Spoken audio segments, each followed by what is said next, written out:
World Update 13 has now arrived, which leads us to the next question. What is in store next for the simulator when it comes to new features and new content? We'll talk about that, and we've got you covered with all of this week's main flight sim news, so let's jump into the video.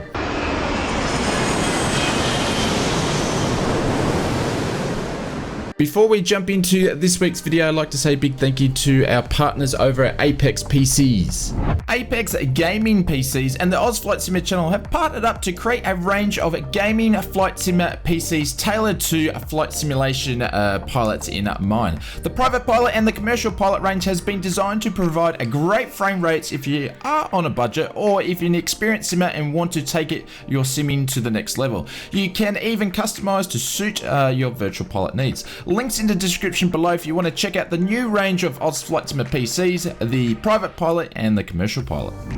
Kicking off this week's previews and announcements, Cockspur have announced their latest project. Cockspur is the team behind the C510 Mustang and currently in development Hawker 800 XP. Now the team have announced their next product, which is the Hinkler HE162 Spats. Hopefully I said that correctly.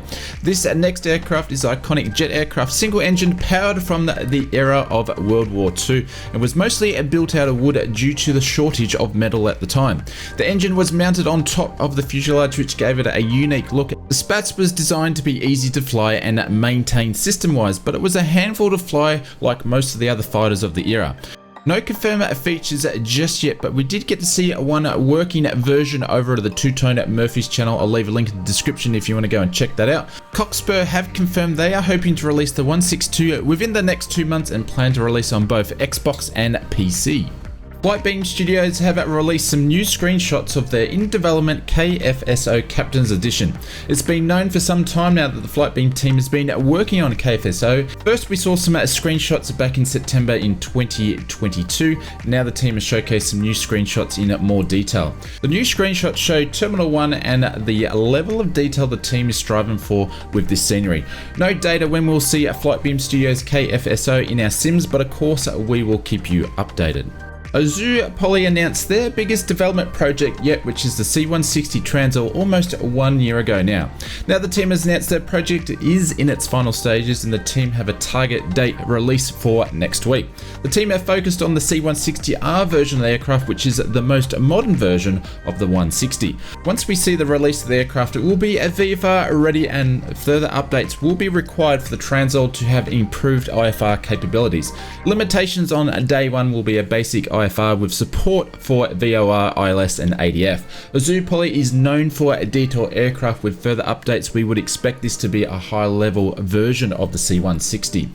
The Aerosoft A330 is in beta now. The team has mentioned that the 3D modeling and textures and animations are now 100% complete on the aircraft. The engine FADEC is more or less completed. Aerosoft has mentioned that their version of the Airbus A330 will be within 3% of the real aircraft. The aircraft systems are pretty much complete as well. That being said, that most of the work that is remaining is to do with the McDo and the LNAV and the VNAV. No confirmed release date just yet, but the team did mention that Aerosoft's marketing team will receive some information about the release plan soon, and the media and streamers will receive information soon as well.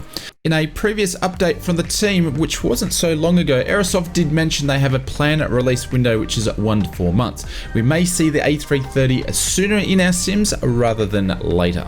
Flight Sim Studios is the team behind the E-Jet Early Access release. This release would have had to be one of the most controversial in the hobby of recent times, with many simmers believing they were misled in the lead up to the release. This resulted in the Flight Sim Studios team clarifying their plans and roadmap of the E-Jet. This week the team released its 10th update of the E-Jet since the Early Access release, and since the release the team have improved many parts of the aircraft, including 3D modeling, textures, improvements and additions to many custom sim systems logics, and also it now has a stable ILS. The team mentioned they have fixes for over 100 bugs reported by the community so far. The team plans to continue updates every 2 weeks, with some planned milestone updates on the way, which include custom thrust systems, custom FMS, LNAV and VNAV, improvements to the cockpit interactions. And of course, we will keep you updated when it comes to the Flight Sim Studios E-Jet and its current development status. Kicking off this week's release news, and unless you've been living underneath a rock in the flight simulation world, the Microsoft ATR 4272 has been released this week. Originally announced close to 2 years ago, we've finally seen this regional aircraft make our virtual skies. The ATR is known for its efficiency, versatility, which can operate on shorter runways with challenging conditions. With this package, you get two versions of the aircraft, which is the 42600, which is the shorter variant, and also the 72600. The 42 comes with 3 liveries, and the 72 comes with 5 liveries. Being this is the first Microsoft Flight Simulator Team Expert Series, it comes with some criticism from the community. Some simmers were expecting it to be a more high-level detail aircraft, while other simmers are very happy with the value for money of the release. While the detail of the ATR may not be up to the same level we're used to seeing with the PMD G Fleet or the Phoenix aircraft, the price point seems to be pretty fair. You can pick up your copy of the Microsoft ATR directly from the InSim Marketplace store. If you're still learning how to fly the ATR or want some help learning to fly the ATR, I'll leave a link in the description which includes the Microsoft Flight Simulator tutorials of the aircraft. UK 2000 this week have released their next airport, which is Indianapolis Executive Airport. This airport started its operations in 1957 and over the years have made significant development to what it is today. The airport serves as a link between the city of Indianapolis and the aviation community. Features included in the package is the airport has been created from the 2022 state of the airport. Forward detailed buildings and ground markings have been included, high resolution and ground textures, high detail ground vehicles, and a comprehensive set of signs, fencing and vegetation. The team have kept performance in mind when it comes to the release, and you can pick up your copy of UK 2000's Indianapolis Executive Airport from the Sim Market store. I'll leave a link in the description below. The next release for the week is from Fly Too High as they released their next airport, which is Jackson Medgar International Airport. Jackson's airport is located in Mississippi and it's 6 miles away east of downtown Jackson. The airport serves around 20 commercial flights a day, with Frontier Airlines being one of them, with services to Orlando and Denver international airports. Also, this airport serves both civilian and military aircraft. Fly Too High's version of the airport features accurate recreation of the airport, highly detailed models of the airport terminals, hangars, buildings, and other airport facilities. Interior terminals have been modeled custom animated jetways, up-to-date runway, taxi, and stand layouts, realistic nighttime dynamic lighting, and you can pick up your copy of Fly Too High Jackson Medgar Airport directly from the I&I Builds store. I'll leave a link in the description below. Moving on to this week's sim update news, World Update 13 has been released at the start of this week. Oceania has to be one of the biggest undertakings the team have taken when it comes to the World Update series. This update includes 13 countries and 28 non-sovereign territories, with many improvements of the resolution in those areas. These regions have been released with the latest DEM and satellite imagery. There's also been 150 points of interest have been created by the Orbex team, which is one of the original OGs when it comes to flight scenery development. 8 bespoke handcrafted airports through the regions, and also a bunch of airstrips through Papua New Guinea. This update has been expanded to Antarctica, which we've seen 3 bases included, and also there's 5 discovery flights, 3 bush trips, and 3 landing challenges. As well as the physical updates we've seen from a World Update 13, there's been some updates to the sim as well. Windsocks have been a bit of a problem for a while. The headings are now being fixed and the socks should display the correct wind conditions and directions. AirX Cycle 2304 has been updated. The Airbus A310 has had a couple of bug fixes. WASM improvements have been incorporated. Some fixes to the development mode and scenery editors have also been included in this update.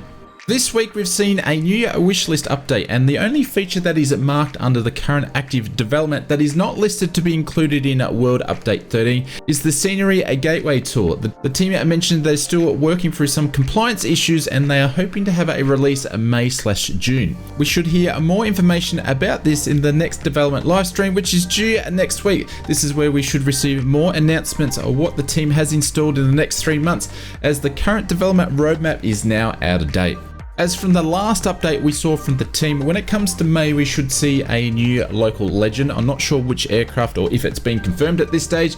And the next World Update 14, which I'm gathering this is going to be announced on the next live development stream.